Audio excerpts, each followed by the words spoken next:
Hello, કેમ છો મારા વાલા વિદ્યાર્થી મિત્રો? માયસેલ્ફ હર્ષા વસી, મારી ચેનલમાં તમારું સ્વાગત છે. ચલો, આજે આપણે સ્ટાન્ડર્ડ 9 ચેપ્ટર 1 સંખ્યા પદ્ધતિ નંબર સિસ્ટમ મારા આગળ એક વિડિયો તમે જોયા હશે. હવે આજે આપણે જોઈશું ચેપ્ટર 1.3. જો તમને મારો વિડિયો ગમે તો તેને લાઈક કરજો, શેર કરજો તમારા મિત્રો સાથે. જો તમે ચેનલ પર નવા હોય તો સબસ્ક્રાઇબ કરજો, બાજુમાં આપેલું બેલ આઇકન દબાવવાનું ભૂલતા નહીં. જો તમે બેલ આઇકન દબાવશો તો તમને મારા નવા વિડિયોના નોટિફિકેશન મળતા રહેશે. તો ચાલો આજે આપણે સ્ટાર્ટ કરીએ. પહેલા તો વાસ્તવિક સંખ્યા શું છે તે જોઈએ. ઓકે, આગલા વિડિયોમાં આપણે જોયું પ્રાકૃતિક સંખ્યા, પૂર્ણ સંખ્યા, પૂર્ણાંક સંખ્યા અને સમય સંખ્યાની થોડી નોલેજ મેળવી. હવે વાસ્તવિક સંખ્યા જે છે એ સમય સંખ્યા અને અસમય સંખ્યા આ બંને ભેગી મળીને વાસ્તવિક સંખ્યા મળે છે. હવે સમય સંખ્યા એટલે એની અંદર પ્રાકૃતિક સંખ્યા સમાઈ જાય, એની અંદર હોલ નંબર, નેચરલ નંબર, પ્રાકૃતિક સંખ્યા, હોલ નંબર, પૂર્ણ સંખ્યા, z પૂર્ણાંક સંખ્યા, આ બધી સમય સંખ્યાની અંદર સમાઈ જાય છે. તો આ સમય સંખ્યા મતલબ દરેકે દરેક સંખ્યાનો સમાવેશ વાસ્તવિક સંખ્યામાં થાય છે. તો વાસ્તવિક સંખ્યા કોને કહેશું? તો સમય સંખ્યા અને અસમય સંખ્યા બંને સમાઈ જાય એટલે વાસ્તવિક સંખ્યા. હવે સમય સંખ્યા કોને કહેશું? ભાગ પ્રવિધિથી આપણે કઈ રીતે નક્કી કરી શકીએ કે આપેલી સંખ્યા સમય છે કે નહીં? તો સમય સંખ્યા હંમેશા p ના છેદમાં q સ્વરૂપે હોય. p ના છેદમાં q સ્વરૂપે હોય. સમય સંખ્યા હંમેશા કયા સ્વરૂપે? p ના છેદમાં q સ્વરૂપે હોય. p એ પૂર્ણાંક છે અને q એ શૂન્યોત્તર પૂર્ણાંક છે. જ્યાં p પૂર્ણાંક સંખ્યા છે અને q શૂન્યોત્તર પૂર્ણાંક સંખ્યા છે. આટલું ક્લિયર? હવે એને ભાગાકાર કરશું તો ભાગાકાર દ્વારા આની અંદર હંમેશા બે સંખ્યા સમાવેશ થશે. દશાંશ અભિવ્યક્તિ કયા સ્વરૂપની? તો બે સ્વરૂપની. એક તો શાંત દશાંશ અભિવ્યક્તિ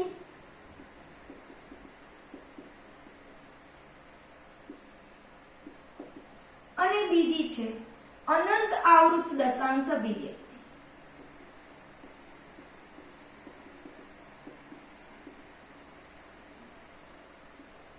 હવે સમય સંખ્યાની અંદર કઈ સંખ્યાનો સમાવેશ થશે?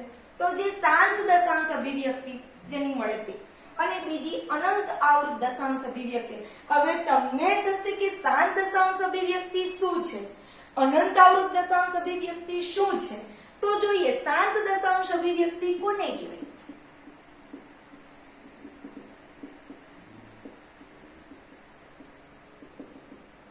હવે શાંત દશાંશ અભિવ્યક્તિ કોને કહેવાય?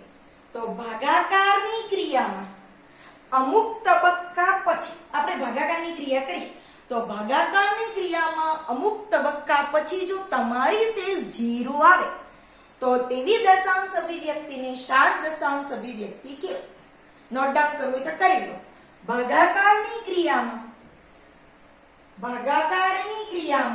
અમુક તબક્કા પછી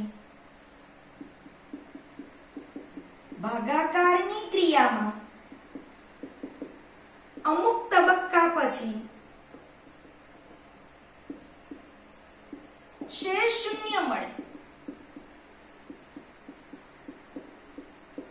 તો તેને શાંત દશાંશ અભિવ્યક્તિ કહેવાય.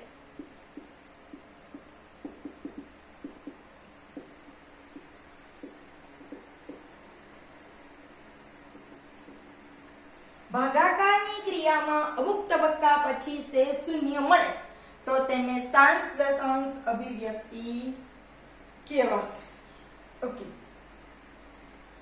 દાખલા તરીકે કોઈ પણ એક એક્ઝામ્પલ તમે લઈ શકો, અથવા 15/100 છેદમાં 100 હોય, 10 હોય, 1000 હોય, મતલબ p ના છેદમાં q સ્વરૂપે હોય, જ્યાં q જે છે એ 2 નો n ઘાત 5 નો m ઘાત સ્વરૂપે હોય, તો તેવી દશાંશ મતલબ તે રીતનું જે સ્વરૂપ p ના છેદમાં q સ્વરૂપમાં q જો 2 ના n ઘાત અને 5 ના m ઘાત સ્વરૂપે હોય, તો તેને શાંત દશાંશ અભિવ્યક્તિ કહેવાશે. હવે એટલે શું? તો દાખલા તરીકે જોઈએ 15 ના છેદમાં 10 મતલબ 15 ના છેદમાં 2 ગુણ્યા 5 છે, એટલે 2 નો 1 ઘાત અને 5 નો 1 ઘાત થશે.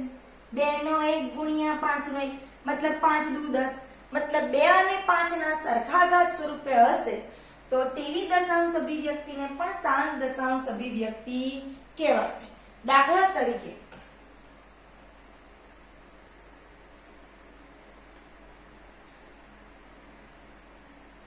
25 ભાગ્યા 5 કરીએ, 5 પચાસ 25, શેષ 0 આવે, તો શેષ 0 આવે તેને પણ શું કહીશું? શાંત દશાંશ અભિવ્યક્તિ કહેવાશે. દાખલા તરીકે 15 ના છેદમાં 10, 17 ના છેદમાં 100, 21 ના છેદમાં 1000, તો 15 ના છેદમાં 10 તમે શું લખો? 15 ના છેદમાં 10 ઇઝ ઇક્વલ ટુ 1.5 લખી દો. તો આ જે છે એ શાંત દશાંશ અભિવ્યક્તિ કહેવાશે. મતલબ આની ઘાત q જે છે એ કયા સ્વરૂપે છે? 2 ગુણ્યા 5, 2 ની 1 ઘાત અને 5 ની 1 ઘાત. એવી જ રીતે 17 ના છેદમાં 100 તમે શું લખો? છેદમાં 2 સ્થળ છે 0.17. હવે આ કેવી રીતે? 17 2 ગુણ્યા 2 ની 2 ઘાત ગુણ્યા 5 ની 2 ઘાત સ્વરૂપે છે. અહીંયા 2 0 હશે એટલે 2 અને 5 બંને 2 વાર આવશે. એવી જ રીતે 21 ના છેદમાં 1000 છે, તો 21 ના છેદમાં 2 ની 3 ઘાત ગુણ્યા 5 ની 3 ઘાત. 3 0 હશે એટલે 3 વાર આવશે. 1 0 હોય તો 2 અને 5 ની 1 ઘાત આવશે. 2 0 હશે તો 2 ઘાત, મતલબ 2 ની n ઘાત 5 ની n ઘાત આ સ્વરૂપે હશે, તો તેને શાંત દશાંશ અભિવ્યક્તિ કહેવાશે. એ જ રીતે તમારી અનંત આવૃત દશાંશ, તમને અહીંયા બીજું લખેલું છે કે અનંત આવૃત દશાંશ અભિવ્યક્તિ કોને કહેવાય? તો ભાગાકારની ક્રિયાના અમુક તબક્કા પછી શેષ ક્યારેય શૂન્ય થતી નથી. ભાગાકારની ક્રિયામાં અમુક તબક્કા પછી શેષ કોઈ દિવસ શૂન્ય ન થાય, પણ શેષનું પુનરાવર્તન થયા કરે અને દશાંશ અભિવ્યક્તિનું પણ પુનરાવર્તન થયા કરશે દશાંશ સ્થળનું. તો તેને શું કહીશું? અનંત આવૃત દશાંશ અભિવ્યક્તિ. અને અનંત આવૃત દશાંશ અભિવ્યક્તિનો પણ સમાવેશ શામાં થશે? સમય સંખ્યામાં થશે. આજે આપણે શાંત અને અનંત આવૃત દશાંશ એ બે વિશે જ શીખવાનું છે. હવે અસમય સંખ્યા શું છે? તો જે સમય જેને p ના છેદમાં q સ્વરૂપે લખી શકાય નહીં, મતલબ જે સમય નથી, તે દરેકે દરેક સંખ્યા કઈ છે? અસમય છે. દાખલા તરીકે √5, √7, √17 કે જેનું વર્ગમૂળ નીકળતું નથી, √2, તો તેવી બધી સંખ્યાને અસમય સંખ્યા કહેવાશે. પાઈ એ પણ અસમય સંખ્યા છે, કારણ કે એની સંખ્યાનું પુનરાવર્તન થતું નથી. અલગ અલગ સંખ્યા મળશે દશાંશ સ્થળ પછી. તો પાઈ એ કઈ સંખ્યા છે? અસમય સંખ્યા છે. પણ જો તમને પાઈનું આસન્ન મૂલ્ય આપેલું હોય, ક્યાં 22 ના છેદમાં 7 અથવા 3.14 આપેલું હોય, તો તમને પૂછે 22 ના છેદમાં 7 એ કઈ સંખ્યા છે? તો એ સમય કહેવાશે. 3.14 એ કઈ છે? તો એ સમય કહેવાશે. પણ તમને પૂછેલું એ પાઈ એ કઈ સંખ્યા છે? તો પાઈ એ અસમય સંખ્યા છે. આપણે ગણતરીની સરળતા ખાતર આપણે એના બે મૂલ્ય સ્વીકારેલા છે. ઓકે, તો આટલું ક્લિયર થયું. વાસ્તવિક સંખ્યા શું છે? તો વાસ્તવિક સંખ્યામાં કોનો સમાવેશ થાય? તો સમય અને અસમય. હવે સમયમાં કોનો સમાવેશ થાય? તો શાંત દશાંશ અને અનંત આવૃત દશાંશ સ્વરૂપે દર્શાવી શકાય. તો તે બધી સંખ્યા એટલે સમય સંખ્યા, અને સમય નથી તેને અસમય સંખ્યા કહેવાશે. હવે આપણે આજે જોઈશું ચેપ્ટર 1.3. જોઈએ, આને નોટ ડાઉન કરી લેજો.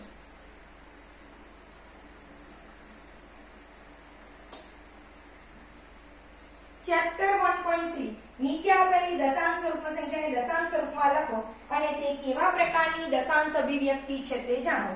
ક્વેશ્ચન નંબર 1, તમારો પહેલો પ્રશ્ન, કયા સ્વરૂપની દશાંશ અભિવ્યક્તિ છે તે જણાવો. મતલબ આ બધી કઈ સંખ્યા હશે? સમય સંખ્યા હશે. હા, એક વસ્તુ અસમય સંખ્યાનું રહી ગયું. અસમય સંખ્યા જે છે, અસમય સંખ્યાની દશાંશ અભિવ્યક્તિ અનંત અનાવૃત સ્વરૂપની હોય.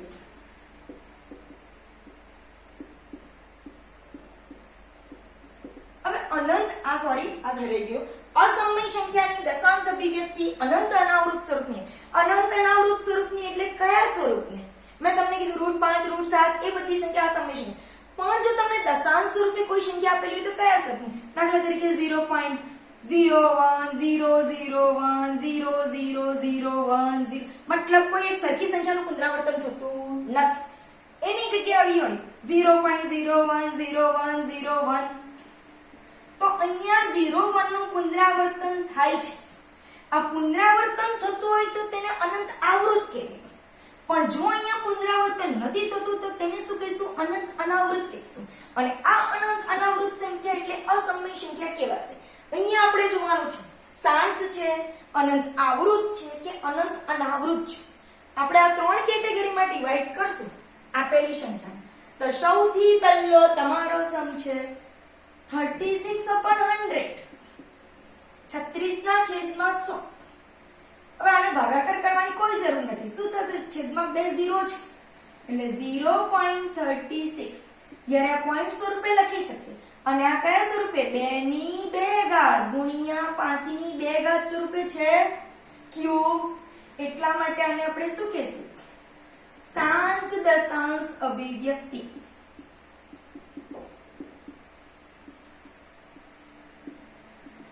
હવે બીજો સમ છે. બીજો કયો છે? 1/11 એકના છેદમાં 11. આપણે ભાગાકાર કરીને જોશું.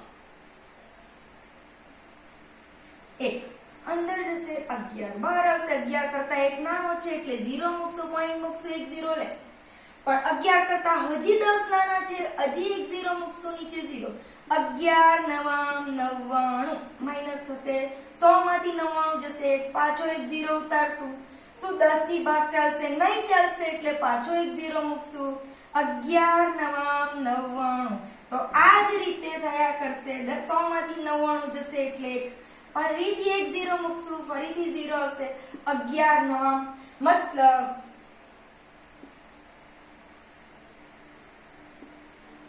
તમારો આન્સર અહીંયા શું થશે? 0.0909009 મતલબ 090909 જ આવવાના છે.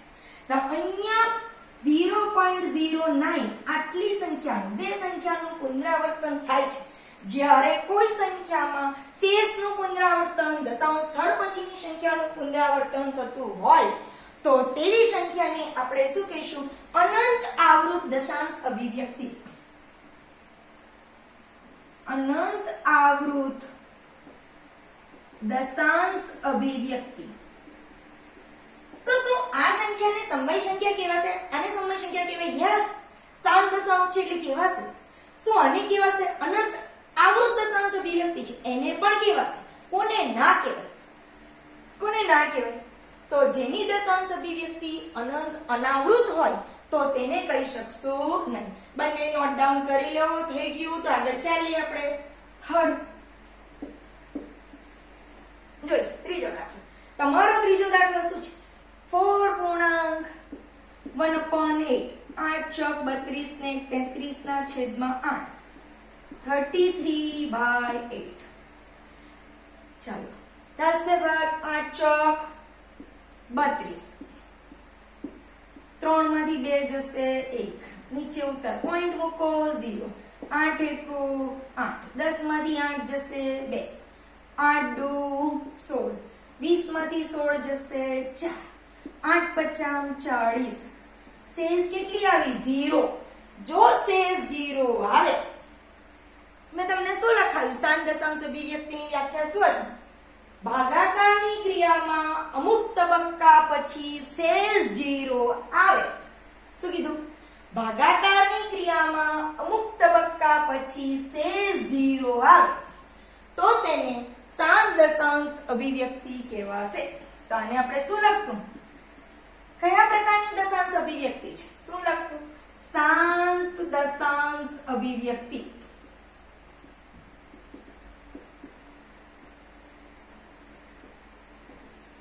ક્લિયર?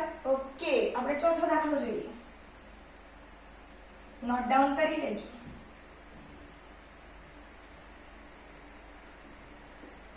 ચાલો ચોથો દાખલો તમારો શું છે? 3/13. ઓકે,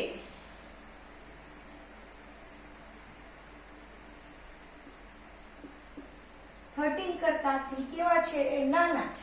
શું કરશું? એક 0 મૂકી દો. 0.c 13 તારીખ 13 દુ 26. 30 માંથી 26 જશે. કેટલા રહેશે? 4. 13 તારીખ 39. 40 માંથી 39 જશે 1. ફરીથી 0. ચાલશે ભાગ? નહીં ચાલશે. શું કરશું? 0. કેટલા લેશું? 13 17 91. કેટલા જવાબ આવશે? 9. 10 માંથી 1 જશે 9. 9 માંથી 9 જાય 0. બોલો શું થશે? 13 છંગ 78. 10 માંથી 8 જશે 2. 8 માંથી 7 જશે 1. નીચે ઉતાર્યો 0. 13 નવા 117.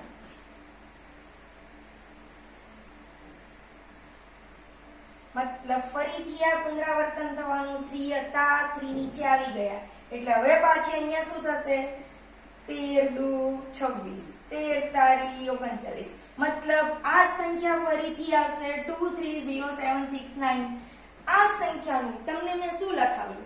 ભાગાકારના અમુક તબક્કા પછી જો શેષનું પુનરાવર્તન થતું હોય તો તેવી સંખ્યાને કઈ સંખ્યા કહીશું? અનંત આવૃત દશાંશ અભિવ્યક્તિ. કઈ અભિવ્યક્તિ કહેવાશે? અનંત આવૃત. 0.230769230769 નોટ ડાઉન કરી લેજો. શું લખશું? 3/13 is equal to 0.230769230769 માટે 0.23069 આટલી સંખ્યાનું પુનરાવર્તન થાય છે માટે કઈ અભિવ્યક્તિ કહેશું? અનંત આવૃત દશાંશ અભિવ્યક્તિ. ઓકે, ક્લિયર થઈ ગયો ચોથો? હવે પાંચમો દાખલો જોઈએ તમારો. શું છે? પાંચમો છે 2/11. પાંચમો કયો છે તમારો? 2/11. 2/11. જોઈ લે ફરીથી. 11 કરતા 2 નાના છે. 0.0. 11 × 11 11 × 22 વધી જશે. 11 × 11. 20 માંથી 11 જશે 9. 11 × 8 88. પાછા કેટલા આવ્યા? 2. ફરીથી 0. 11 × 11. ફરીથી 9. 11 × 8 88. શું જવાબ આવ્યો? 2/11 બરાબર 0.1818 મતલબ 18 પુનરાવર્તન થાય છે. Therefore 0.18 નું પુનરાવર્તન થતું હોય ત્યારે ઉપર 12 મૂકી દઈશું અને આને શું કહીશું? કઈ દશાંશ અભિવ્યક્તિ? અનંત આવૃત દશાંશ અભિવ્યક્તિ. અનંત આવૃત દશાંશ અભિવ્યક્તિનો સમાવેશ આમાં થશે? સમય સંખ્યામાં થાય છે. અને તમારા ક્વેશ્ચન 1 નો લાસ્ટ જે એક્ઝામ્પલ છે તે કયો છે લાસ્ટ જોઈએ 6 કયો છે 329 ના છેદમાં 400 329/400 ચાલો જોઈ લઈએ 329/400 400 કરતા 329 કેવા છે નાના છે એટલે આપણે શું મૂકશું 0 પોઈન્ટ અહીંયા પણ 0 મૂકી દો હવે ચાલશે ભાગ તો કે 8 ચોક 32 ઉપર બે 0 જ લગાવવાના છે ઓકે 90 ફરીથી 0 આવશે 4 દુ 8 800 ફરીથી 0 0 0 4 દુ 8 800 1000 માંથી 800 જશે કેટલા રહેશે 200 ફરીથી 0 4 પંચા 20 0 0 થઈ ગયા 0 0 0 0 શેષ 0 આવે ભાગાકારની ક્રિયામાં અમુક તબક્કા પછી શેષ 0 આવે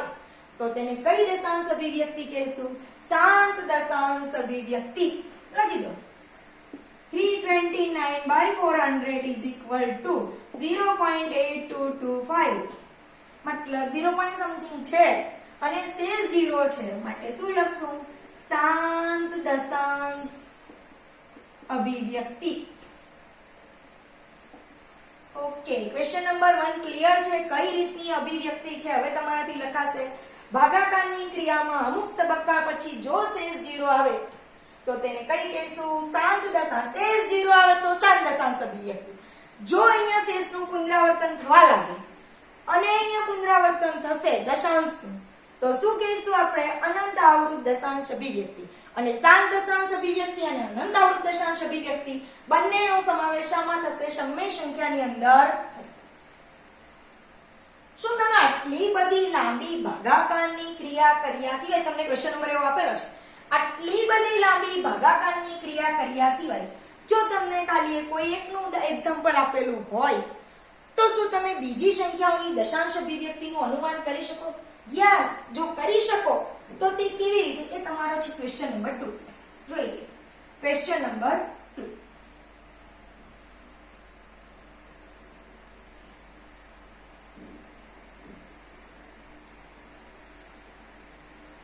કે ક્વેશ્ચન નંબર 2 ની અંદર તમને 1/7 એકના છેદમાં 7 ની વેલ્યુ આપેલી છે કેટલી છે 0.142857 0.142857 આટલાનું પુનરાવર્તન થાય છે તો શું આને આધારે તમને કીધેલું છે 2/7 3/7 4/7 5/7 6/7 શું આ બધી સંખ્યાનું તમને દશાંશ અભિવ્યક્તિનું અનુમાન કરી શકો ખરા યસ કરી શકીએ છીએ કઈ રીતે તે જોઈ લઈએ 2/7 is equal to 2 multiply 1/7 2 into 2 7 2/7 જ આવે છે તો આપણે શું કરશું 2 ની જગ્યાએ 2 મલ્ટીપ્લાય 0.7 ની વેલ્યુ આપણને ખબર છે 0.142857 ઓકે શું કરશું 2 વડે મલ્ટીપ્લાય કરશું 2 સત્તામ 14 4 વધી 1 5 દુ 10 ને 11 1 વધી 1 8 દુ 16 ને 17 7 વધી 1 2 દુ 4 ને 5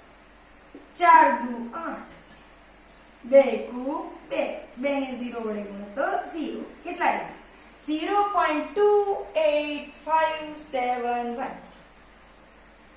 શું જવાબ આવ્યો તમારો 0.28571 એવી જ રીતે 3/7 નું થશે યસ કરી નાખીએ એવી જ રીતે આ જોઈ લેજો નોટ ડાઉન કરી લેજો ચાલો 3/7 છે શું કરશો 3 multiply 1/7 is equal to 3 multiply શું કરશું 1/7 ની વેલ્યુ આપેલી છે 0.142857 ચાલો શું કરશું ફરીથી 3 વડે ગુણશું 3 સત્તામ 2101 વધી 2 5 તારી 15 16 17 7 વધી 1 8 તારી 24 ને 2505 વધી 2 3 દુ 6 7 8 4 તારી 12 2 વધી 1 3 1 3 ને 4 3 ને 0 વડે ગુણો તો 0 0.428571 આ તમારો જવાબ આવશે. શું લખશો તમે? અને શું લખશો? 3/7 is equal to 0.428571. ઉપર 12 લગાવી દો, મતલબ આટલી સંખ્યાનું પુનરાવર્તન થશે. એવી જ રીતે 4/7, 5/7 અને 6/7 નું તમે મેળવી શકો છો. તો અહીંયા આટલું ક્લિયર થયું તમારું. આ તમારે તમારી જાતે કરવાનું છે હોમવર્કની અંદર. અને કંઈ પણ તકલીફ હોય તો મને કોમેન્ટ બોક્સમાં કોમેન્ટ લખીને મોકલજો. Thank you. Bye bye.